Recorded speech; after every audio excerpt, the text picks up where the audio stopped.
Addressing Gettysburg.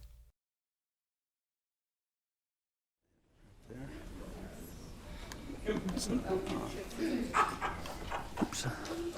Switch up top. There you go. There you go. How's that? Hey, how's that? How's that? All right, here we go. The amazing Matt. There you go. How about Matt Calorie over here? You can get his phone right there.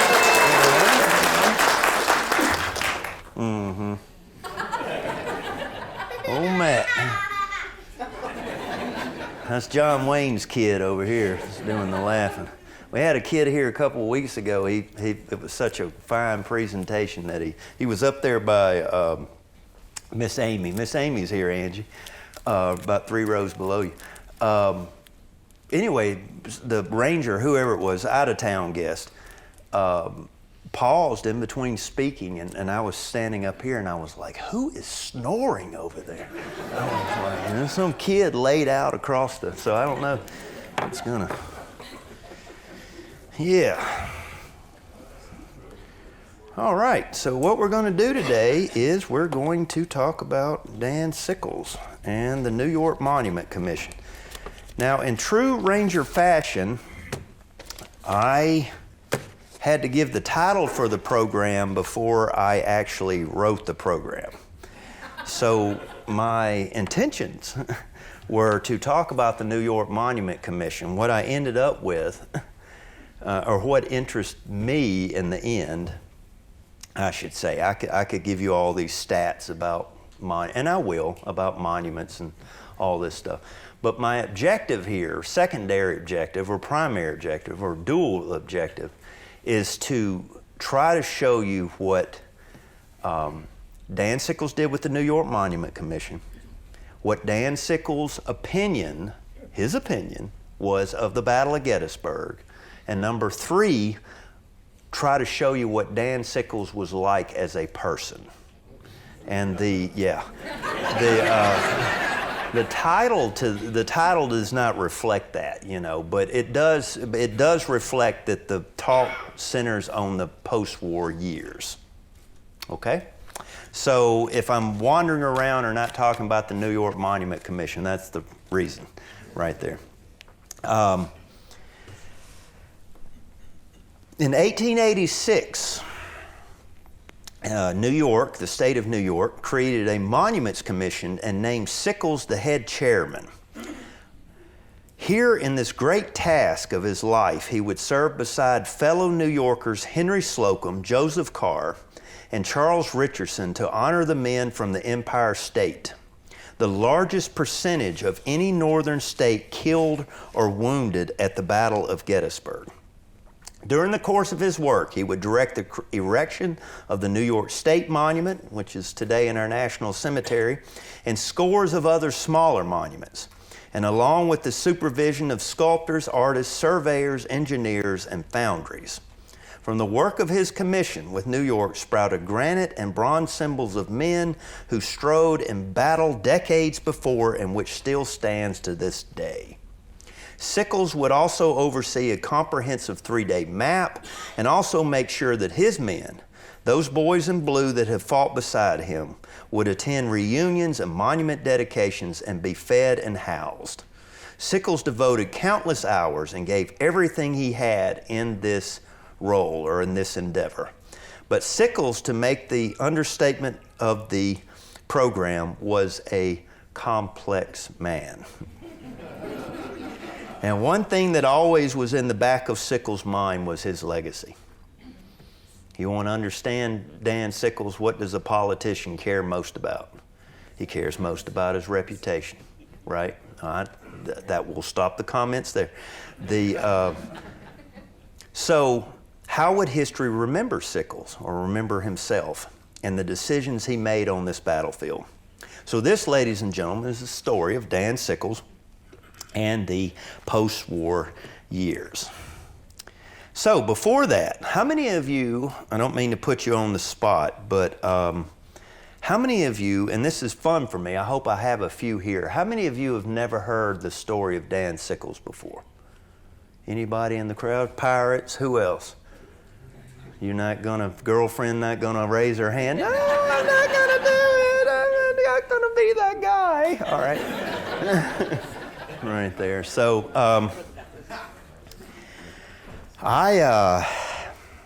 there's two significant things to Dan Sickles in his life. Two major events that define his life.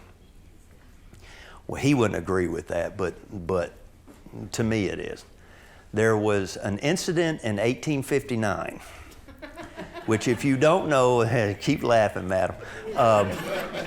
If you don't know the story, I don't want to get in front of it, but it's one of the most amazing U.S. history stories or jurisprudence stories from our nation's history. You got to hear this.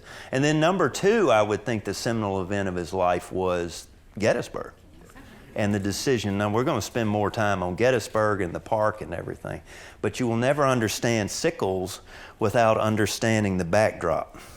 Now, ladies and gentlemen, a lot of you have commented when I went around today and greeted all of you about this white appendage on the front of my face right here. And a lot of you are probably wondering what happened to 52-year-old Matt and what made him prematurely gray like that or white like that. Well, there's always a good reason for everything. So the first reason you're about to find out. And in order to give you a hint of why I'm prematurely gray right here, we would like to welcome Miss Emma Atkinson to tell us about the murder and Dan Sickles right here. All right, here we go.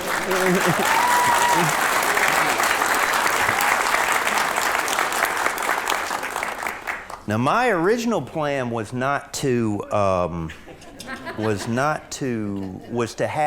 set them down and to tell them the story myself.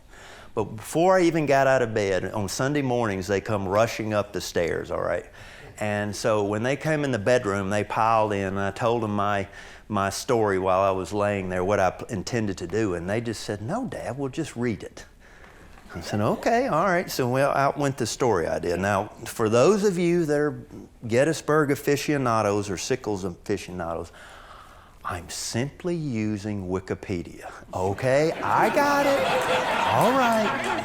All right, let's take a deep breath right now. Let's relax a little bit. It's going to be fine.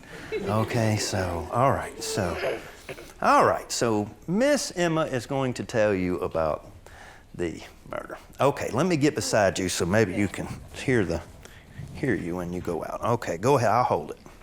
Okay, so in 1859, Sickles was arrested for murder.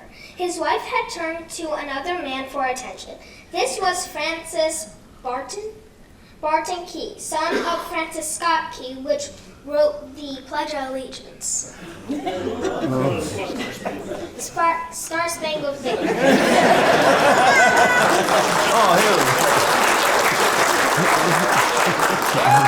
Can I just keep reading? Yeah, just keep reading. Okay. Sickles repeatedly shot Key in front of his home, which was also in front of the White House. Sickles had a team of lawyers representing him, led by E. Edwin, M. Stanton, future Secretary of War. It says state, but it's war.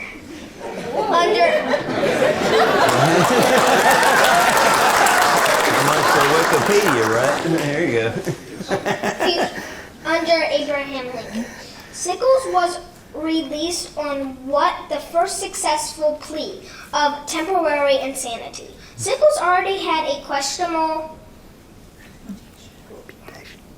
reputation, but his incident made him a pariah. Sickles saw the outbreak of the Civil War as an opportunity to save his reputation. Okay, all right. Thank you very much.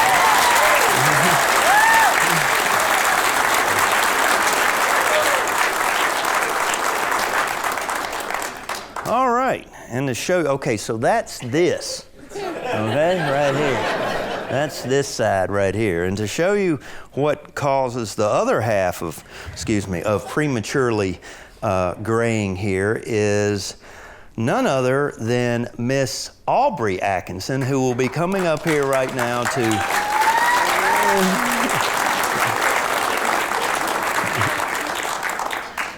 We used the curling iron this morning.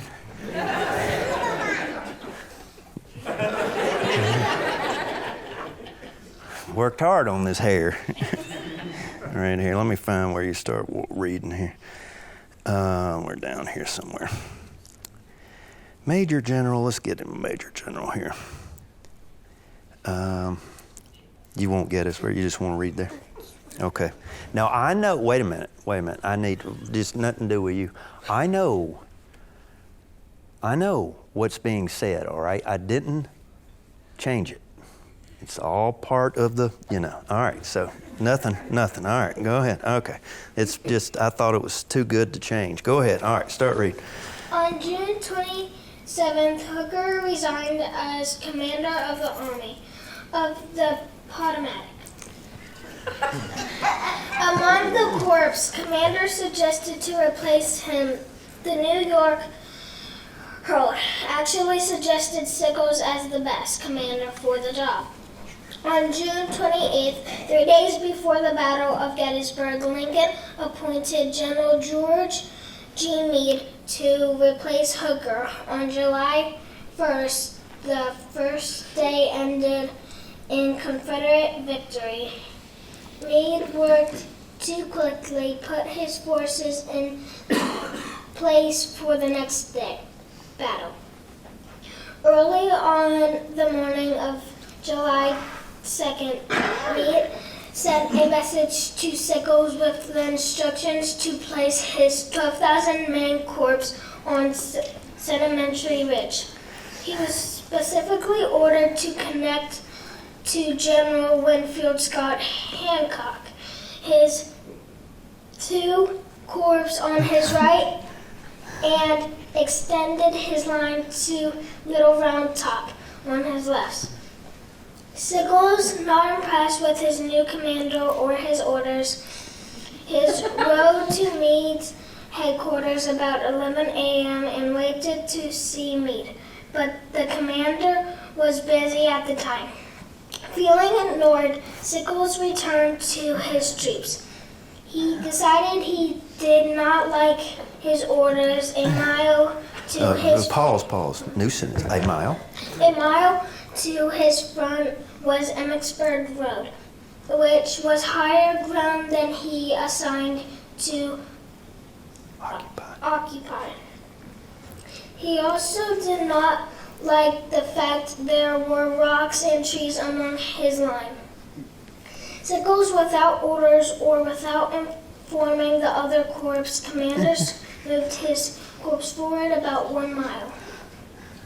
This left Hancock's left flank completely open and a large break in the line, where his corps was supposed to be. The new position he chose was wider than one he abandoned, and he did not have enough men to cover it Completely. The middle of his line formed a right angle in the line that could be attacked from 2 directions. Pause right there and keep your thing. I need to... I should have done this. I'm sorry, we're not keeping up with the slides. What do you think about Dapper Dan, huh? What do you think about that right there? Nice, huh? So this is Mrs. Sickles. I got to catch up with my slides right here. She was 16. He was 32 when they got married, and she was 20 at the time of the incident right there. So I take it she's about that age right there. And of course, this is Philip Barton Key, who was the district attorney of Washington. So you have actually 2 lawyers, one lawyer shooting another lawyer is what you have right there.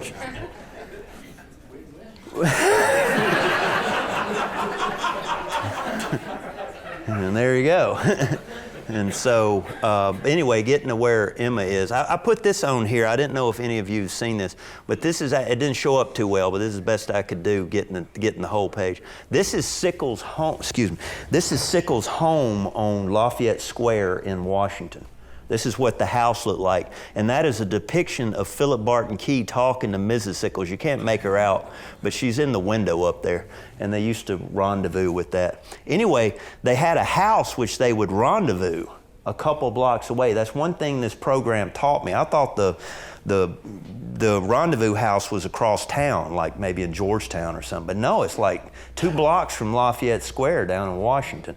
So that was kind of neat. But this was the house. Mrs. Sickles would enter from the rear, apparently. And I'll leave y'all to read the confession, but for the 1800s, it's quite set low expectations. But she's pretty clear of what happened, you know. I don't know what Sickles thought when he said, and this is Sickles being shown his new accommodations, right? But which quickly he told the jailer he couldn't handle the rats, so the jailer gave up his apartment so Sickles could stay in his apartment right there. Anyway, getting to the point about what Aubrey is talking about, Sickles is ordered to occupy this position, and he subsequently, on his own initiative, she's going to finish the story, is going to move out to the peach orchard. And when she says salient, that's what they're talking about. See how the flank is in the air and it goes along Emmitsburg Road right here? Okay, so let's start with the middle of his line. Yeah, the middle, right up here. A right angle in the line that could be attacked from 2 directions. Brigadier General Harry Hunt, the artillery chief, inspected the new position with Sickles and pointed out the problems. He said he had to check back with me to see if the orders have gave Sickles could be changed. Sickles made the move anyway. Within an hour, his entire 3 corps was nearly wiped out by Confederate General James Longstreet's corps. Sickles himself was nicked by a cannonball which shattered his leg. He was carried off the field and his right leg was amputated a few hours later. His injury may have saved him from court material for disobeying orders, but his days as a field commander were at an end. There you go.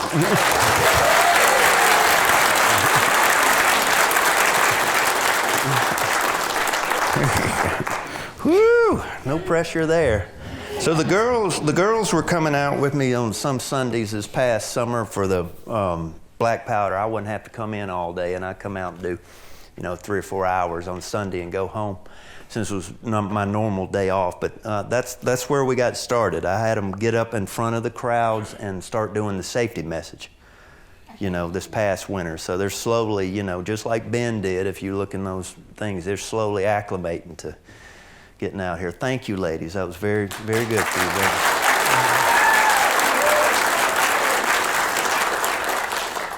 All right. So the murder, just to fill in a few gaps that wasn't in Wikipedia, the murder took place on February 27th, 1859. It was a 3-week trial. You'll never see this today, but they convened a trial. The court apparently was seasonal, and the court happened to be in session when Sickles shot Keyes, so they were able to move to a quick trial. And the trial took place in April, the 1st of April. It lasted for 3 weeks and returned with a verdict on April 26, 1859, saying that Sickles was not guilty of murder due to temporary insanity. Right there, all right?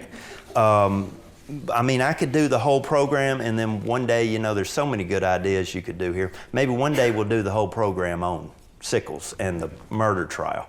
If I can ever get permission to do 1859, One of the curious things moving to the Civil War, though, ladies and gentlemen, is that if you don't know, I would love to know who you are. None of you raised your hand except for the brave pirate fan over here. Is that You got nothing to lose. Oh, come on now. Cam's just worried about me picking on him. This strangest thing, I could spend the whole program on this, but Sickles' leg was amputated down here, we think by Jim Hessler's book. I basically went through all 4 biographies. Pynchon, if I'm Pinchon, if I'm saying that correctly, has a lot on the post-war years. Mr. Hessler, though, says that the evidence that his leg was amputated by the outlets is kind of vague. It may have been at a hospital and then moved. He was moved out to there subsequently, you know, or it may have taken place at that farmstead right by the outlet. I don't know. But anyway, the point is, Sickles saved his leg. And now you today, the American taxpayer, are the proud owner of Dan Sickles' leg. This is Sickles on the left visiting his leg, right here. He became very perturbed when they didn't keep all of it, because he had almost a complete hip amputation. You know, we sit here and Dan Sickles, we're gonna have a lot of laughs here today, but Dan Sickles had an almost complete leg amputation, which is very, very, very hard to survive. The higher the extremity on the limb, the less the probability of survival. And you know Dan Sickles? They put a bucket above him, I don't know why I'm telling you, but they put a bucket above him that was leaking, and they let that water drip on his stump all the time. Whatever it did, it kept it clean. All right, so anyway, going to the post-war years. From 1865 to 1867, he commanded the Department of South Carolina, the Department of the Carolinas, the Department of the South, and the 2nd Military District. Basically the same thing, but they just kept changing the title. In 1866, he was appointed Colonel of the 42nd U.S. Infantry, Veteran Reserves, and in 1869, he was retired with the rank of Major General. Sickles served as the U.S. Minister to Spain from 1869 to 1874, and he took part in the negotiations surrounding the Virginius affair, which I had never heard about. So I looked into it. So very briefly, I bet Carlton knows about the Virginius affair. The Virginius affair resulted from an American ship that was captured by Spain attempting to run in Cuban revolutionaries to overthrow Spanish rule on the island. Well, the local governor didn't like that. And before Washington and, is that Madrid? Who's the capital of Spain? Before they could get involved, the governor took care of the problem, all right?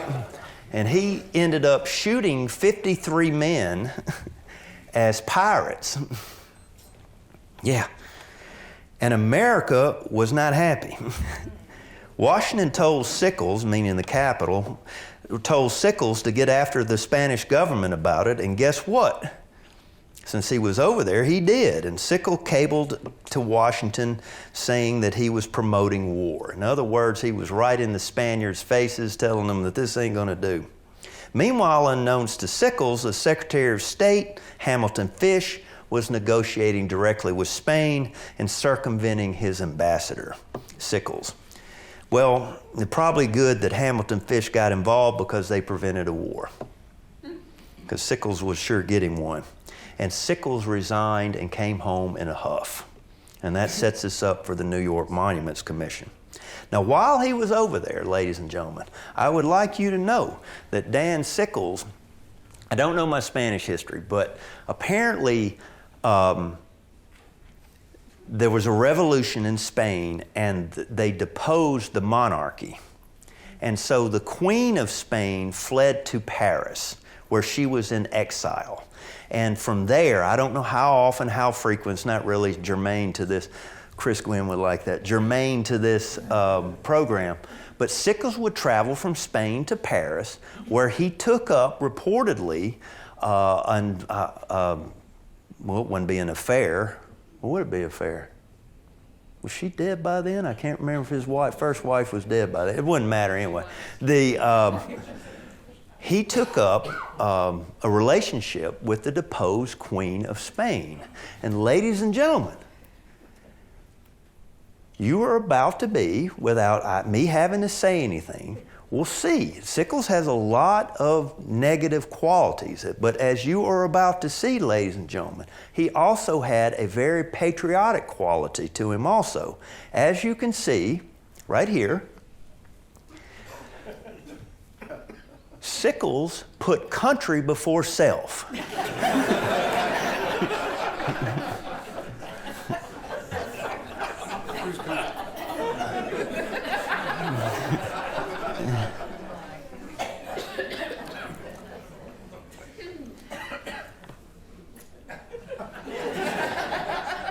This is the Johnny Carson moment where I don't say anything, you know, and just there, just like, yeah, well, you know what they sang. This will give y'all fits trying to find this one, you know. I think Sickles needed a woman about twice my weight, right?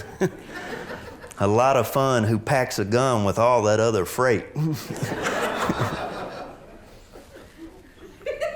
Find her in a sideshow. Leave her in L.A.? Never mind. Y'all can figure that out yourself. One guy ought to know it, though. The hippie better know it. Apparently she, in her mind, though, I don't know if Dan Sickles stood out. She apparently had a lot of, you know, I don't know what you call it on a royal level. Consort? I don't know. But Sickles was one of them. Now this lady right here, I hope I'm pronouncing her name correctly. Her name is Senorita Carmina Cray. I hope I'm saying that. Creagh. And I can't pronounce this, but she was the daughter of Chevalier de Cray of Madrid, a Spanish counselor of state. And Sickles, she was part of the court of Queen Isabella. So ask me how that all works, how you get from the queen to the lady in waiting and all that. But Sickles ends up marrying this lady in 1871 is what you need. Now you remember that because I'll be back to her in a little while. They had 2 children together. And he returned to the United States, Sickles did, in 1874 and began to practice law again, where he also became sheriff for a brief period of time. If you can imagine, Dan Sickles is a sheriff. But the important thing for you to remember before I leave her is she is left in Europe.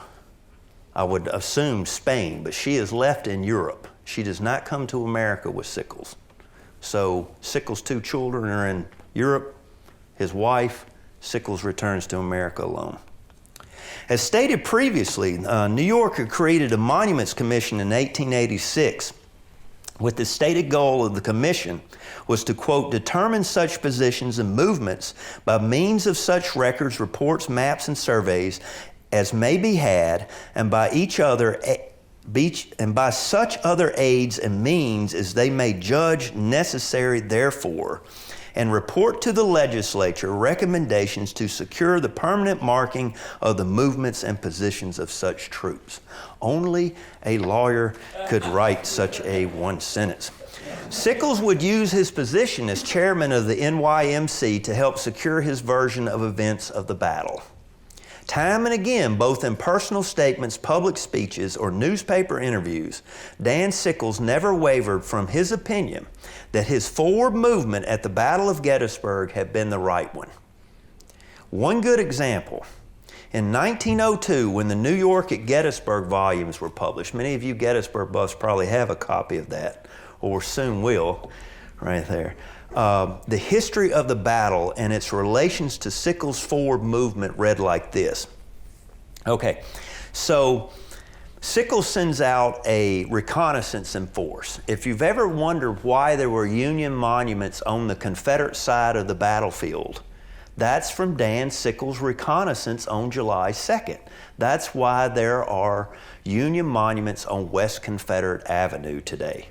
But anyway, Sickles sends out that reconnaissance. They bump into Confederates over there by the present-day Park Amphitheater. Confederates push them out of the woods, or they fall back out of the woods, and they come back and they tell Sickles that the Confederates are moving into position. Now listen, this is the quote. I picked this is a long paragraph, but I picked this one paragraph out of New York at Gettysburg because I can sit here and read to you all day long about Sickles' opinion of himself in Gettysburg. But this paragraph basically tells you everything that it is Dan Sickles' viewpoint. Is what I'm about to tell you. I'm not asking you to agree with it. This is Dan Sickles' viewpoint. And remember, he's a lawyer. So he looks at things, he doesn't look at the facts.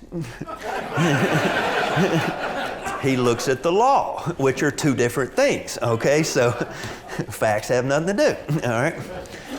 Where'd the guy go? Back here. Yeah, see, he didn't even smile. It's Coke, by the way. Okay, so New York at Gettysburg. General Sickles was confronted here. Do y'all want to read? One of y'all want to read? You won't? Come on.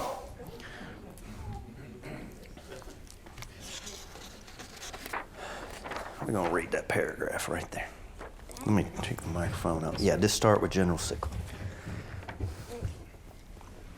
General Sickles was confronted here with questions of the gravest character. On his decision, the fate of the battle might depend. His corps comprised that the only troops on that part of the field, and the fate of the the enemy was missing on his immediate. Oh, you test. I forgot my glasses, darling. Point to immediate. Immediate front and flank. Mm-hmm.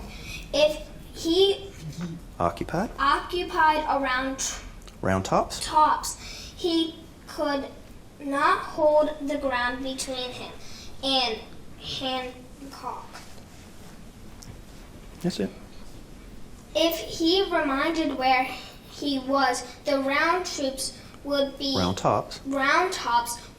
occupied by the enemy, and his position became immediately untenable. Sickles goes on to say that the loss of the ground would threaten communications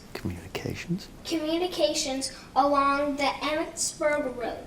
General Sickles hardly hoped to withstand the onset where he was, but he could modify his position. Right? Mm-hmm. That's it. General Sickles receiving no reply from headquarters exercised the discretion customary in such cases. He decided to occupy the strong line from the base. Strong line? Huh? I'm mocking Sickles, not you, darling. Go ahead. Strong line from the base of Little Round Top to the ridge. Yeah.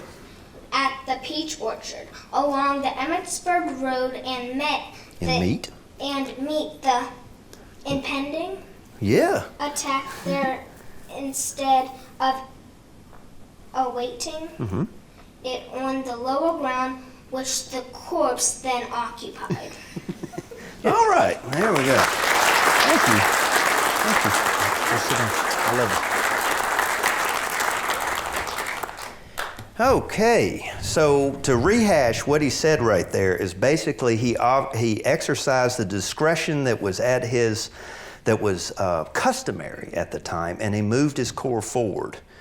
In other words, Sickles would go to his dying day saying that position which he took saved the Union Army. Okay? Now, I won't show for a show of hands, but I would imagine that we might have 8 out of 10, 9 out of 10, something like that, disagree with Sickles' move to the peach orchard. But as far as understanding Dan Sickles, the one thing you need to understand, ladies and gentlemen, is he never backed up. That what she just read, what Emma just read, is what he would go to, and he would never deviate. I could give you that one paragraph in a different form multiple times. But Dan Sickles, the lawyer, never admits guilt, right? I don't mean to pick on the lawyers, but you have to understand, when I pick up, they're trained to look at something. They're different from historians, right? They're out to prove their point. Facts have nothing to do with it, right? You're out to win the case, so, and that's how he writes. That's the way he thinks. Now, Sickles did work, though. I don't mean to, to diminish that. As commission chairman, he had to resolve many disputes. In 1888, former Union Chief of Artillery Henry Hunt chastised him for the placement of Smith's battery in Devil's Den. He became deeply involved in the 111th New York Monuments placement also. His tenure took him to other fields, such as Chattanooga. There's pictures of him at Vicksburg, Andersonville, Antietam, and Cold Harbor. One-legged Dan Sickles. Perhaps the peak of Sickles' performance as chairman was New York Day in 1893. On this day, the New York State Monument was dedicated in the cemetery, complete with the relief of Sickles being wounded. It's the only place you can find Sickles on the battlefield is the New York State Monument, at least a relief of him. And I believe the Lincoln Speech Memorial, isn't he on the back of that? His name is on the back of that too. But so the 44th New York Monument on Little Round Top, that's the big castle, and the Excelsior Brigade Monument, which is out near the peach orchard, was also dedicated. However, besides the monuments, perhaps the biggest thing Sickles accomplished was bringing attention to the commercialization of the battlefield. Do we not still fight that battle today? There's, look at Baltimore Pike. When the visitor center left here, they were fighting it back then, and they were fighting it today. Despite being on the New York Monuments Commission, as most of you know, Sickles never had a corpse statue erected. Why? That is open to debate, and there are many opinions on the subject of why out of 7 Corps commanders, only 5 of them have a statue here. However, in 1887, Sickles received an honor that lasts to this day. He had an avenue named in his honor, the longest one on the battlefield, Sickles Avenue. The irony is that his road would not exist today unless he had made that forward movement. Escapes a lot of people. Yeah, see, Sickles not a dummy. He knows what he's doing. He's got his eye on his legacy. Now, one of the interesting things to me about the NYMC is that from 1886, but mostly 1888 to 1893, check this out. Can you imagine this happening today? The state of New York, in that time period from 88 to 93, in 5 years, placed 86 monuments on the field. 86 monuments were dedicated. That's an incredible amount of work. Incredible amount. The question that begs answering, though, is what purpose did the NYMC serve after this? After it was all done? I don't know if I really have an answer for it, but I'm sure it has something to do with the commission, staying in a commission. It has something to do with a guy named Daniel E. Sickles. In his defense, though, the NYMC was probably still dedicating monuments on other battlefields. Now, they were pretty much through here at Gettysburg, but the commission remained. And when the commission remained, so do the funds. All right, Sickles remains in charge. Now, a couple of little trivia here for you. I just thought y'all might find this interesting. Sickles did not shy away from controversy either. Of course, as you know, the 42nd New York Monument has given fits to first-time visitors here at Gettysburg for years. If I can remember, if I could recall how many times somebody's come up to me to the desk and asked me how many that they never knew that there were Indians at the Battle of Gettysburg, right? So Sickles, how did that come about? So it was a controversial monument when it was placed, and you also have to remember that it was controversy also at that time period when this is dedicated with the 72nd Pennsylvania Monument. For those of you who don't remember, that's the famous one with the club musket at the high water mark, right? Everybody's on the back of the quarter right there. Well, if you know your Gettysburg background history, that monument is, as far as an erection of a monument, was probably arguably the most controversial monument in Gettysburg Park history, administrative history, because the 72nd Batchelder, our historian, wanted the 72nd monument back on the toll road, and they sued. And it went all the way to the Pennsylvania Supreme Court. And when they went to the Supreme Court, what did the lawyers do? They solicited testimony. And I'm not saying don't everybody go rush out to the bookstore to buy off all the copies of the case right there. But they recorded veterans' testimony about where the 72nd, and they got other people in there. It is a very good resource for the high water mark in July. Not that Sickles wanted that to happen. But here's how Sickles couldn't resist himself. So he's at the dedication of this monument. The 72nd still controversy, Pennsylvania's still going on. Here's how a gentleman takes a cheap shot. Quote, "I have the honor to place this memorial in the custody and care of your association." He's talking to the Gettysburg Battlefield Memorial Association. "I cannot fitly perform this duty without giving expression to the surprise and indignation felt by the veterans of this famous battalion when they see their monument standing in a rear line from which they advanced and repulsed the approaching enemy, whilst troops that refused to advance," he didn't say who they were, "in obedience to repeated orders of their brigade commander, are permitted to place their monument on a line much further to the front than they ventured to march, until after the victory was won. I knew that the trustees of the battlefield are in no sense responsible for this outrage upon history." Later he said, here's another cheap shot. Later he said, "I don't know why those men were so modest that they would not advance when ordered." Oh my God. And none of y'all know. Anybody know who that is? If you know who that is, I'll die. I'll just walk out this door right now and y'all call that. That is sculptor James Kelly. Right there. Saying you probably are familiar with his work, but you're not familiar with who made it. He's got a lot of sculptures on this battlefield. James Kelly, keep that in the back of your mind. Anyway, he's hard at work on these New York monuments. And to go back to the 42nd, I'm reading this to give you a sense of how Sickles conducted himself. Here's your glimpse into what it would have been like to be in front of Dan Sickles, personally. And you know, an artist, he captures things that nobody else does, even phonetically. Okay, so James Kelly was asked to cast the Indian for the 42nd New York.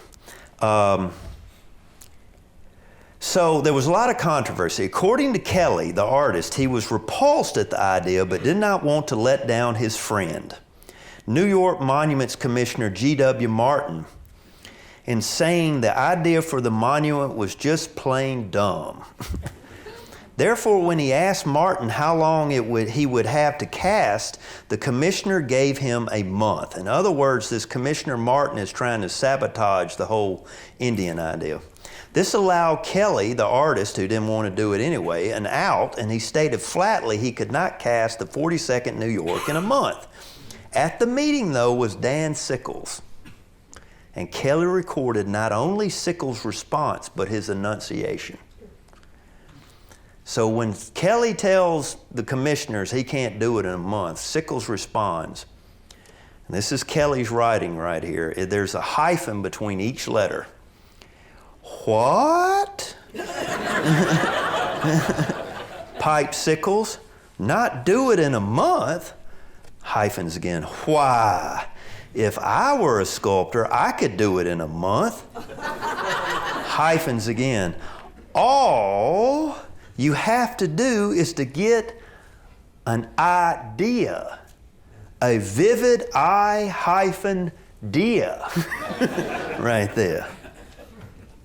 Now, this is the way he described him, Kelly did. I mean, the way he looked. Mind you, looking very sagely under his contracted eyebrows, then arching them, shrugging his shoulders, balancing on his crutches, throwing out the palm of his hands with the flourish like a French barber. You must just have an idea right here. And make it. He had it with a touch and go air of finality. Kelly replied, I'm not making that kind of work. Kelly closed with one last barb. Judging from the final monument on the field, Sickles, he puts hyphens in between all these words, must have made it. That's his idea. Carlton's still up there? Carlton came all the way down here. He could be upstairs, you know, doing anything, but when we're going to talk about James Longstreet, he's going to come down. I'm going to tell you something now. Carlton Smith. Nothing going to be said about Longstreet. I'll get corrected, too, when I go back to the office. He'll tell me everything I said wrong about Longstreet. One of the oddest friendships struck up at Gettysburg had to take place at the 25th anniversary of the battle in 1888. Sickles' old antagonist, James Longstreet, made a guest appearance. The two men met at the Springs Hotel, which former grounds just recently passed into park hands. Very nice. The golf course out there. The two grasped each other warmly and sat down to chat. Can you imagine meeting your opponent from war? Can you imagine such a thing, you know? A few days later, Longstreet and former Chief of Staff Dan Butterfield toured the field together. Yeah. I wonder if they talked about Meade. They were joined on Little Round Top by Sickles, Henry Slocum, and Joseph Carr. During the time they were on the summit, the 146th New York Monument was being dedicated nearby.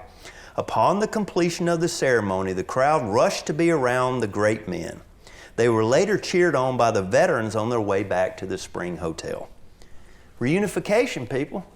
Can you imagine a Confederate veteran of Longstreet's stature, Lieutenant General in the Confederate Army and a Major General in the Union Army riding in the same carriage? It's big stuff, people. We take this stuff for granted. This was a sign to the nation in 1888. It's time to go. It's time to move forward. 25 years later. And so they're trying.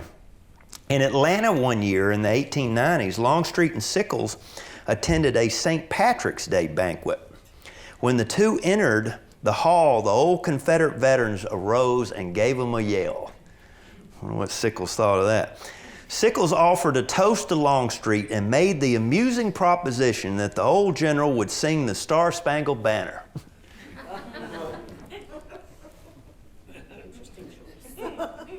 Y'all ready to sing? No? Sickles noted that Longstreet's rendition wasn't that bad. He also, Carlton, what was the name of that song he stood up on the table and Longstreet sang in 61 with Earl Van Dorn?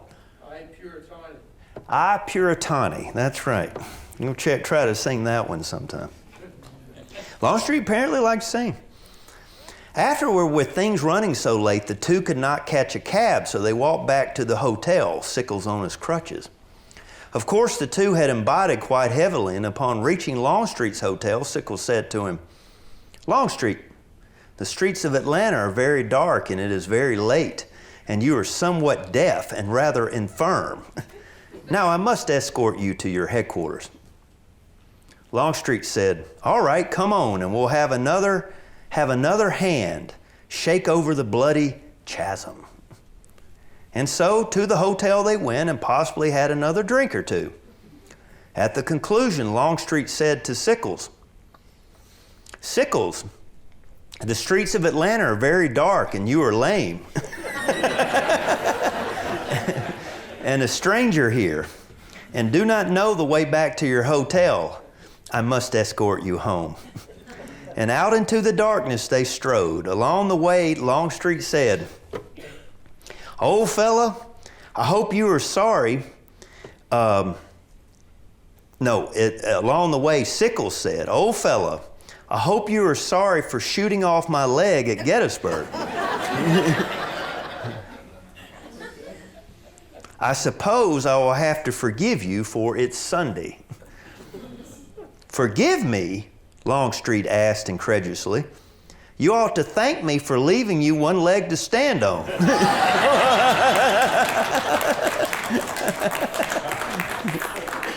No idea, do you? No idea. Just hang on, darling. Just hang with it.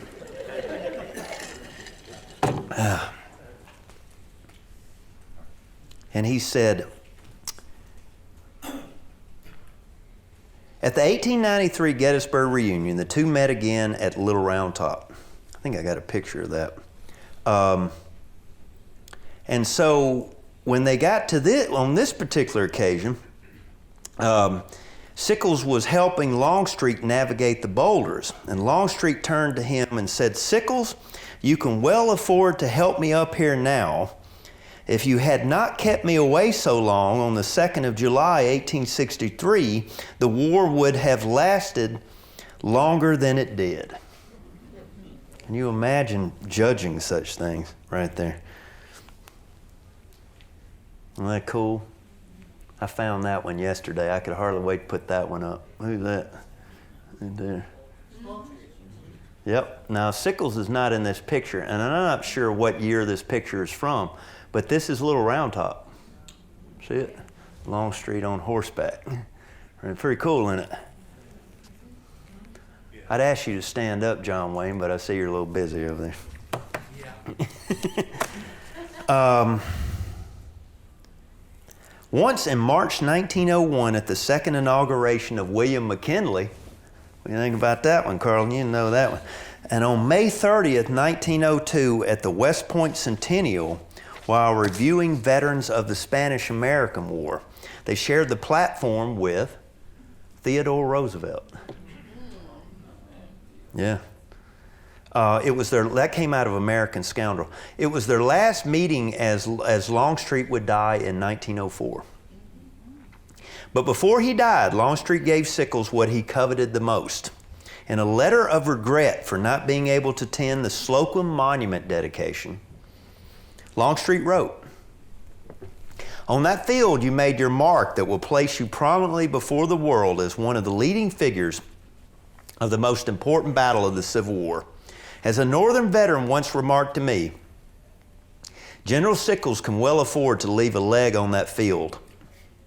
I believe that it is now conceded that the advanced position at the Peach Orchard, taken by your corps and under your orders, saved that battlefield to the Union cause.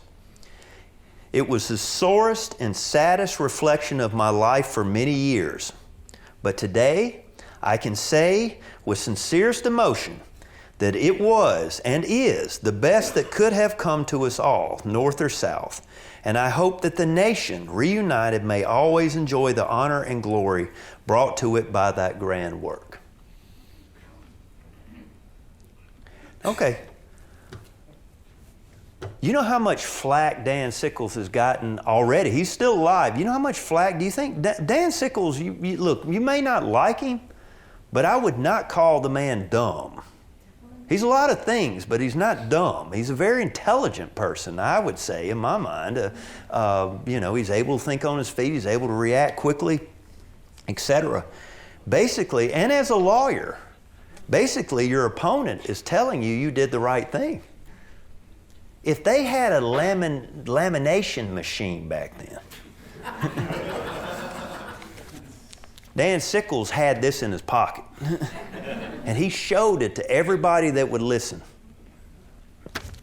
Look, Longstreet thinks I did the right thing. Well, who else you need if Longstreet thinks that?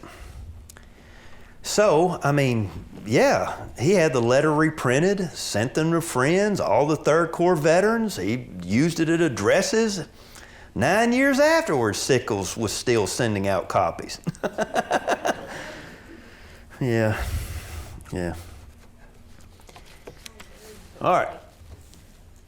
Now, this is nothing to do with the MYMC, but I do think I wrote this down because I thought you would find it interesting.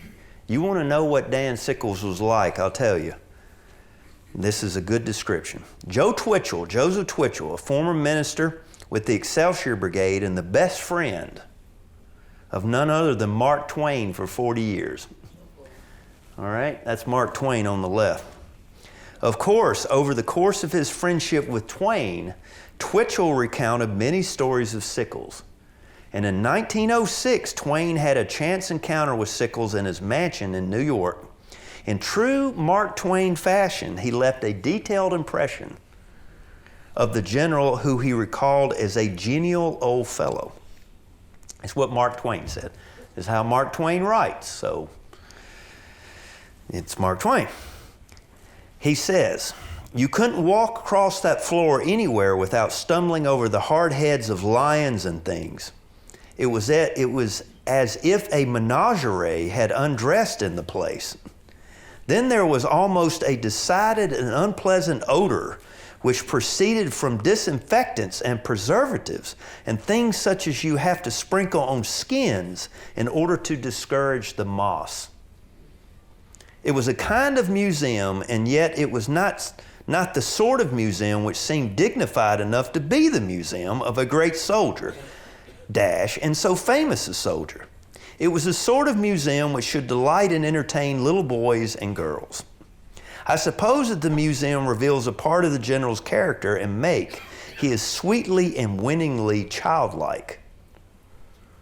As far as speech mannerisms, Twain thought Sickles talked, quote, smoothly and well-constructed English.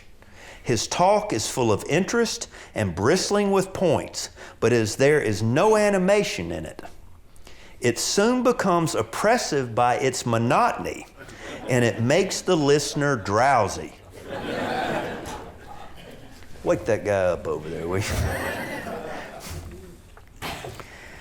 Yes, this is good. "Twitchell had to step on my foot once or twice. The late Bill Nye once said," you know who that is? "I have been told that Wagner's music is better than it sounds." That fallacious description of something which so many people have tried to describe and couldn't does seem to fit the general's manner of speech exactly. His talk is much better than it is, period. "No," Twain says, "no, that is not the idea. There seems to be a lack there seems to be a lack there somewhere. Maybe Nye would say that, quote, it is better than it sounds. I think that it is. His talk does not sound entertaining, but it is distinctly entertaining." Mark Twain. Now he put italics on "not" and "is" right there to get his emphasis apart. Now, Mark Twain, Twitchell had related to the great Arthur that when Sickles had been wounded at Gettysburg and not knowing whether he was going to die or not, had not related to a newspaper correspondent anything connected, quote, with the future world in order to get out of this one in becoming style. Twain further stated, "Now, when we sat there in the general's presence listening to his monotonous talk, it was about himself and it is always about himself, and it always seems modest and unexasperating, inoffensive. It seemed to me that he was just the kind of man who would risk his salvation in order to do, quote, last words in an attractive way. And also I will say this, colon, that he never made an ungenerous remark about anybody. Sickles didn't talk bad about people. That surprised me. He spoke severely. He did. He spoke, yeah, he did, Al. He spoke severely of this and that and the other person, officers in the war, but he spoke about them with dignity and courtesy. Like a lawyer. There was no malignity in what he said. He merely pronounced what he evidently regarded as just criticisms upon them. Right there. Shouldn't have stayed out so late. I noticed then what I had noticed once before, 4 or 5 months ago, that the general valued his lost leg way above the one that is left. I am perfectly sure that if he had to part with either of them, he would part with the one that he has got than the one that he lost. In other words, Sickles continued to show off. It made it very apparent to Mark Twain that Sickles was very proud of losing that leg. That's what Twain is saying in his homely fashion right there. The loss of the leg did not damper, here's the part half of y'all been waiting on right here. Did they leave? The girls leave? That's good. Good. Not fit for he is sleeping? Oh, they're good. The loss of the leg did not dampen Sickles' love of pretty ladies. As a senior warden or otherwise, all right? Despite being married, he would have more conquests before his death, even when he was 90. Some of you older gentlemen need to up your game in this room right here. Little damn blue pill around then, I guarantee. Get up and start moving. Get a running start. Okay, focus. So, one lady that caught his eye, and I can't, I'm sorry, I know y'all want to look her up, but I cannot pronounce this name.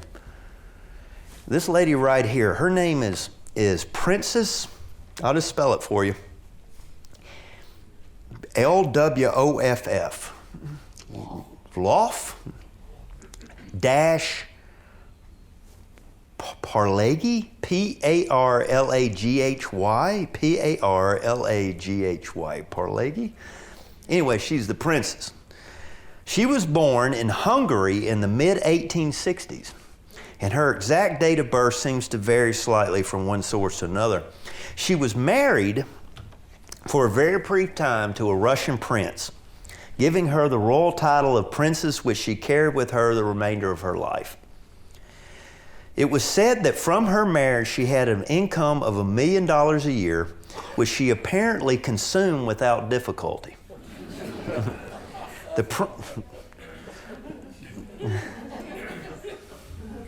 Don't let your conscience bother you over there. The princess had become a renowned portrait artist even before her marriage, and she was good enough to be awarded a gold medal from the Berlin Academy in 1894. So she's no slouch. And her subjects would include royal figures in Europe and then military figures and celebrities here in the United States, which she first visited in 1896 and then again in 1899. Okay, here we get to where we're interested. An announcement was made noting that the princess was returning to America in 1908 with her menagerie of pets and would be staying at the Plaza Hotel in New York City. Despite lengthy negotiations, the Waldorf Astoria Hotel had turned her down. This is the Plaza right here. While the Plaza staff may not have been thrilled with her animal affections, despite her reputation as a champion for animal protection and care, The princes lived at the plaza in a third-floor suite. This is going to make y'all feel bad about yourself, especially new couples that are starting out right here. This suite had its own chapel, 14 rooms, a private physician, a valet, a Swedish nurse, maids, cook, footmen, butlers, 2 couriers, 2 attachés, and her animal companions for 5 years, perhaps to the dismay of the hotel management. If that didn't get you where you needed to be, her menagerie was said to have included dogs, cats, guinea pig, owl, and 2 small alligators, and if that doesn't do it for you, 1 bear. All right, so... This says there's a lion cub, too. Do not get ahead of the story. You're thinking again. Put the phone down. Put the phone down. Well, she ain't come around. I'm glad my daughters ain't around. Anyway, and this brings us, without further ado, to our Australian friends occupying the front row right now. Get a shot of her, Stuff Rider, so everybody can see over there, all right? This brings us to the cub, which was named, did you find out? I'll have to go back to This was, no, before I show this, hey, Hessler ain't got this. He ain't got this. Y'all ready? You ain't seen this before. Y'all ready? Huh? I got it. I can't believe it. I got it right here. Apparently in about 1911 or 1912, the princess developed a desire to add a lion cub to her menagerie, all right? This was likely a result of visiting the Ringling Brothers Circus, which she offered to purchase a cub directly. The circus politely declined, so the princess went to her friend, Mr. Dan. And guess what? Dan went down there with $250. Everybody's got a price. And Sickles went down there and got a cub, right? On April 17th, 1911, Sickles informed the press he would be giving the 6-week-old cub to the princess in honor of his 50th anniversary of going to the war. She was summoned to Madison Square Garden, and Sickles, holding the young cub, said, "I want you to accept a souvenir of my regard." And I was putting this final touches on this program yesterday and going through all these internet, and lo and behold, I didn't even know this existed. There it is, right there. Wow, you know? You got that. You got that right there. You're going to be searching now. Uh-huh. 3 volumes. The true, definitive story. Yeah. I'm more interested, I like the cub and everything, but what I'm more interested in is that hat. I mean, where do you get something made like that? And what kind of animal produced that? I don't know. You get a custom. What do you want? What would you like, princess? Oh, I just want it, you know, I want a big hat. Make it out of mink. All right. So, yeah. So there it is, right there. Of course, the princess ordered champagne immediately and even sprinkled some over the cub's head.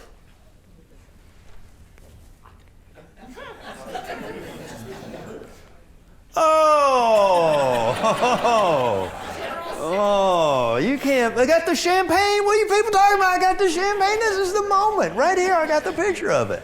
You go around the world and not see stuff like that.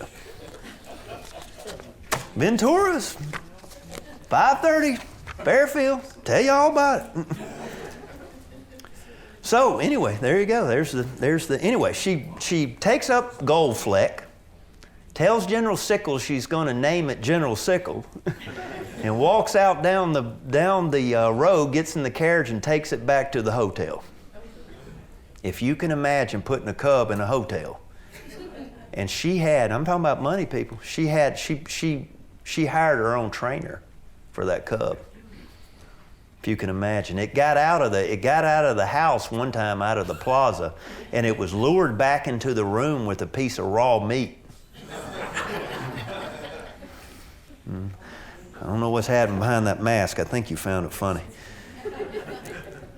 All right, so although the cub did quite well for some time, perhaps better than might be expected for a lion living at a hotel, Goldfleck became ill because he never adopted to civilized food. He developed gout and he died on May 21st of 1912. The princes held a formal wake with Goldfleck, reportedly lying in state surrounded by flowers, his toys, and dishes. He was buried because I won't be beat.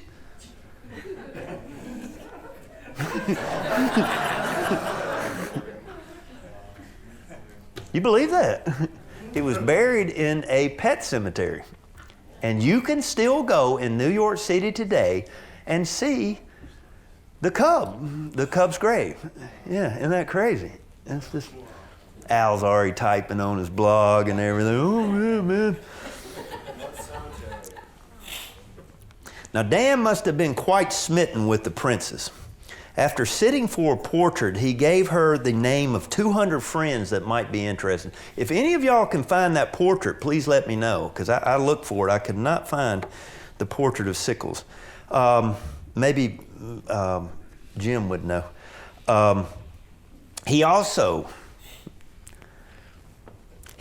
guaranteed her debt at the Plaza Hotel. In 1910, whoever said that's got it right, the hotel informed Dan that her bill stood at $5,500. 6 months later, the Knickerbocker Trust Company came after Dan for the bill because the princess had only paid $750 toward the debt. By this time, Sickles, who had blown through his own fortune and now had blown tens of millions of dollars from his father, was broke. He pleaded for time. In 1912, 2 banks initiated foreclosure proceedings on him in 1912. And Spanish wife Carolyn Cray, who would return to New York after 27 years of separation. 27 years of being separated. Now, I got a lot of couples in here, and I got a lot of veteran couples in here. Now, you imagine being separated for 27 years and doing this. When she found out that Sickles was in debt, she went immediately down there to basically a pawn shop and took her jewels and pawned them to raise money to pay Sickles' debt off. Oh, it gets worse. You're gonna, because this is, now let me ask y'all who would tolerate this. She shows up in New York City. Oh, y'all are back.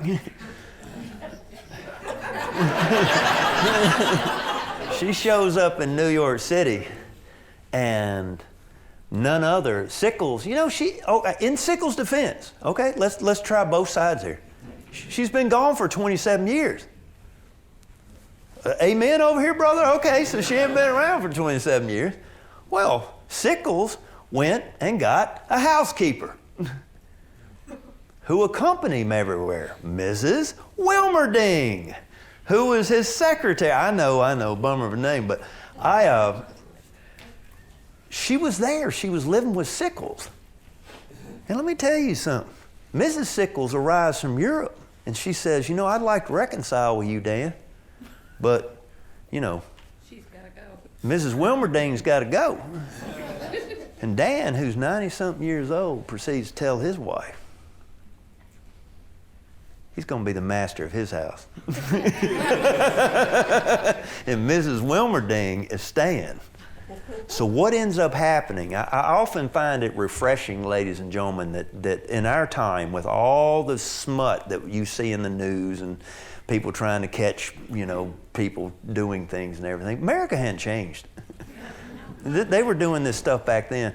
Mrs. Sickles doesn't move. She goes into residence a couple blocks away in a hotel.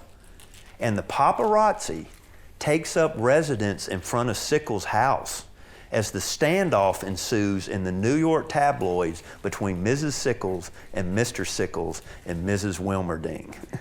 It's all playing out in the papers as it's going on right there. So I can't imagine tolerating that on any different level, but many different levels. So anyway, a livid Carolyn, his wife, declared to a newspaper man, "I will not put up all my money to save his house to have it occupied by him and his housekeeper to the exclusion of me." Well, you did.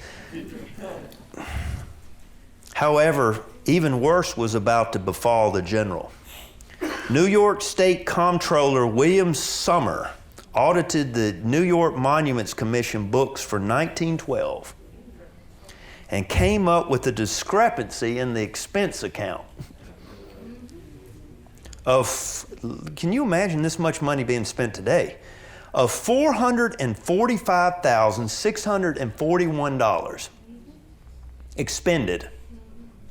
Receipts only came to $417,165, a discrepancy of approximately $28,000. The state prepared to come after the treasurer, the commissioners, including the 93-year-old chairman, Dan Sickles. But one of the bravest and final acts of his life, all right, everything's coming toward him. When you're on the board of something, when you get on the board, you are liable for that. You are running the company. You are supposed to make sure that the books, the accounting, everything else is square. When you sign up, that hasn't changed over, 100, 200 years of this country. You're still liable for it. They're coming after the commissioners, not Dan Sickles. Dan Sickles stands up. I like this. That's why I'm going into such detail about it. Dan Sickles tells the comptroller, no. Don't go after them. I'm the chairman. If anybody stands for it, it's me. If you're going to come after somebody, come after me. And Dan Sickles bars his neck for that. Now, you could argue he's 93 years old. What's he going to do? You could probably argue that, as you're about to see, that he considers himself a war hero, But, he stands for the debt. That's beyond a doubt. But he always managed to ease out. From across the nation, once this hit the newspapers, came support. Carlton's still up there. Helen Longstreet wrote and offered to raise money. Carlton didn't have that one. He'll be going back to his files right now.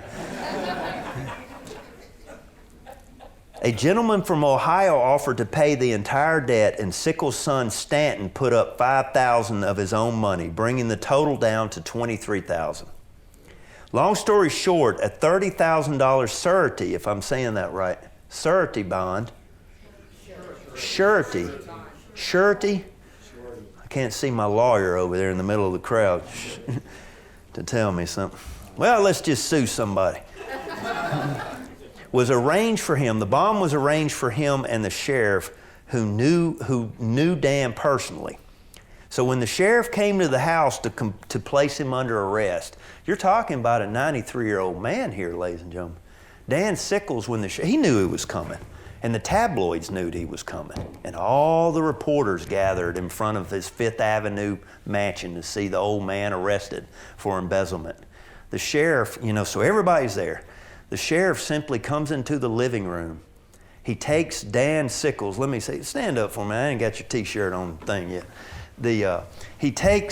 Here's T-shirt man, everybody. Here he is. There you go. You can applause for him. Go ahead. Must cost him a fortune to make the T-shirt every day right here. He's always got that Yankee hat on too. Why he ain't come over for dinner? But he comes.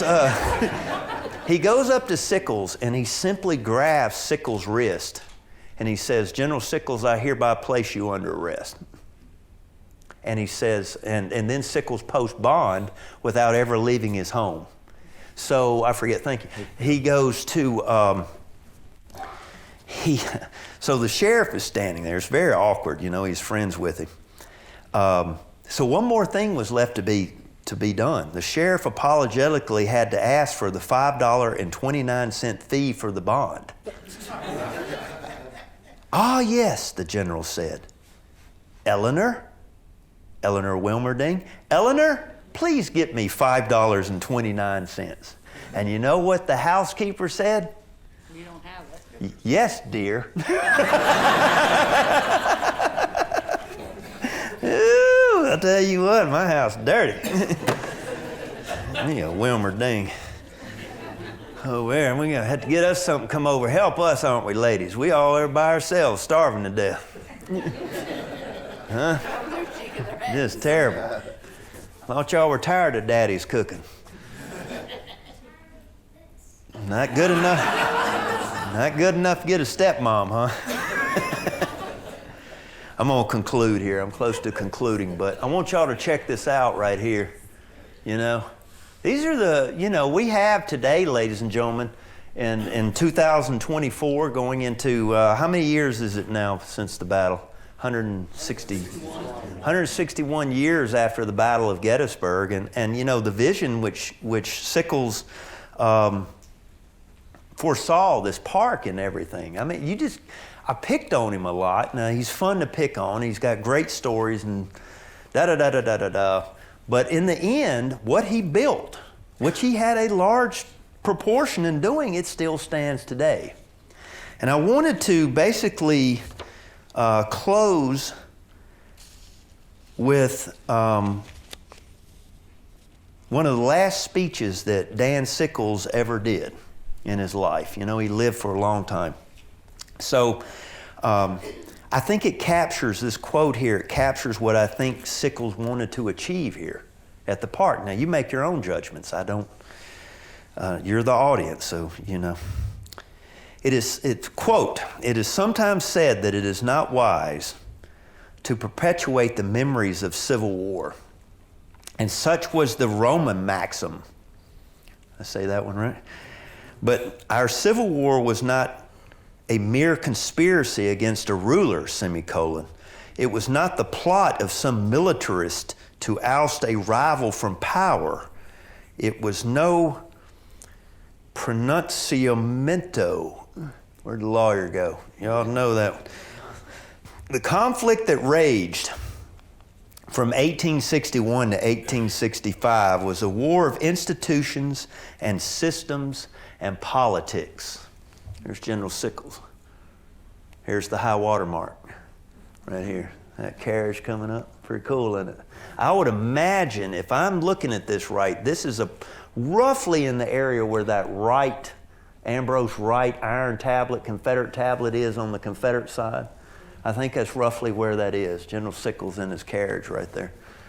That's just cool. I can't, yeah. And there's your marker right there. Big marker.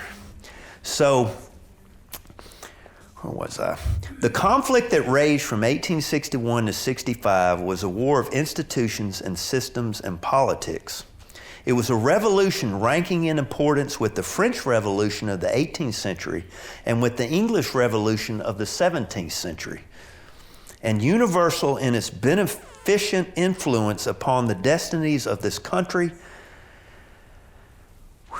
and ineffaceable, y'all don't know it either, in the footprints it left upon the path of our national progress. For all of us, the blue and the gray, it was our heroic age. The memories of such a war are as indestructible as our civilization. The names of Lincoln and Lee and Grant and Jackson never can be blotted from our annals. The valor and fortitude and achievements of both armies, never surpassed in any age, demand a record in American history. And now that time and thought, common sense and common interest have softened all the animosities of war, we may bury them forever, while we cherish and perpetuate as Americans the immortal heritage and honor of belonging to a republic that became imperishable when it became free." Right there. You can applaud for Sickles. Give Sickles a round of applause. This is, before I conclude, I got one more paragraph. This is the Rogers house. This no longer stands on the battlefield. I forget what happened, when it burned or what happened to it. But there is an iron tablet that's on the Emmitsburg Road, and that is, I don't know what I put it near. It's between the Spangler farm and the Sherfy farm. It was right on the road. But anyway, Sickles is watching a reenactment of Pickett's Charge from there, when that is happening right there. Now, he was so old, not to show you he was cutting cartwheels, but he was actually, newspaper reporters said he would nod off during and he would come to, which whenever I see this picture, this is what I think about. Whoa, it's a battle coming on. I don't know. That's what he looks like to me, I don't know. That's pretty cool. Yeah. That's Mrs. Wilmerding, that's right. Damn. All right, one last thing, we'll conclude. And after the 1913 reunion was over, and the field started to grow quiet again, that's on the Rogers house, and him signing autographs right there. How'd you like to have that? And the field started to grow quiet again. Sickles had himself driven around for one last look at his beloved monuments. In the words of Edgecombe Pynchon, Sickles gazed upon, quote, the lordly Empire State monolith with his surmounting figure of victory, the cupola of the Excelsior Brigade monument, and the bold statues of Greene and Slocum, Hancock and Reynolds, encircling about them the memorials of 85 New York regiments and batteries, many of them under his command, that had served and suffered with him that day. Could it be a half century ago that this occurred? Suddenly Twitchell, his assistant walking beside him, said in 1913, Dan, I never realized it before, but in all this, right here, there is no monument to you. Only that plaque on the pediment of the state shaft. With the fleeting sweetness that was much part of him as his crusty dynamism and determination, the general smiled up at him and he said to Twitchell, he said, never mind, Joe. All this is monument enough, isn't it? Ladies and gentlemen, Dan Sickles and the New York Monument Commission. Thank you. Thank you.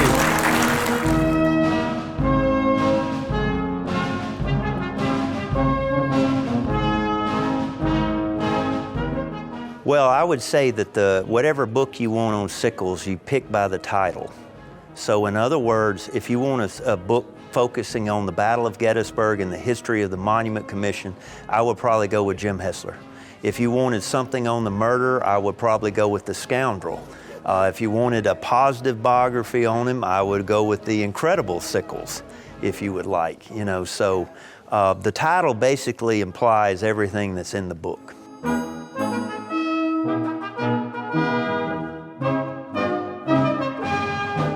No, it didn't change my opinion of him. I don't know if there's anything changed. I'm not out to really like him or hate him. I can tell you that I find him fascinating and I admire a lot of things about him.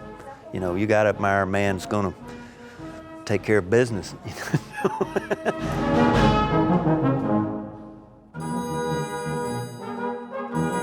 He would probably receive a lot of income from the real estate properties which his father owned across New York. I mean, he had, when I say millions, his house was on Fifth Avenue. I mean, what more do you want to say? I mean, he had a mansion.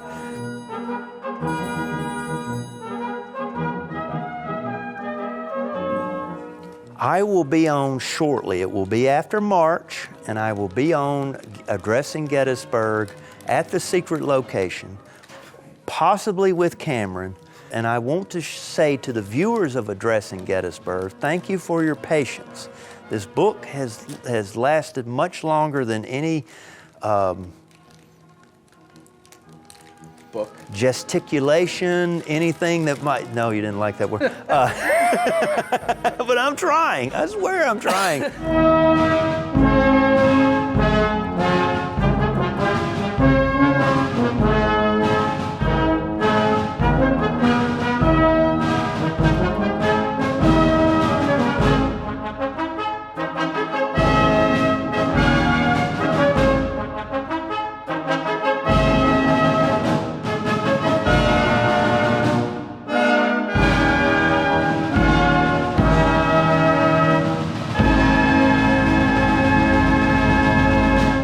Cool. As far as what he did with work, I mentioned that he was a sheriff. He did open up his law practice again. I don't know how big or how small that got to. I can't imagine him being a workaholic. But when his father dies, his father apparently not only had money, but he also had real estate. So as far as Sickles' income, I think he had a lot of money coming in from across the city, regardless of whether he was working or not. So basically, he's a man of leisure. Apparently, he went on a lot of hunting trips. Judging by what's in his house, he went to he's probably at a lot of social orgies. Oh, you messing up the taping. All right, just start it again now. What was the question now?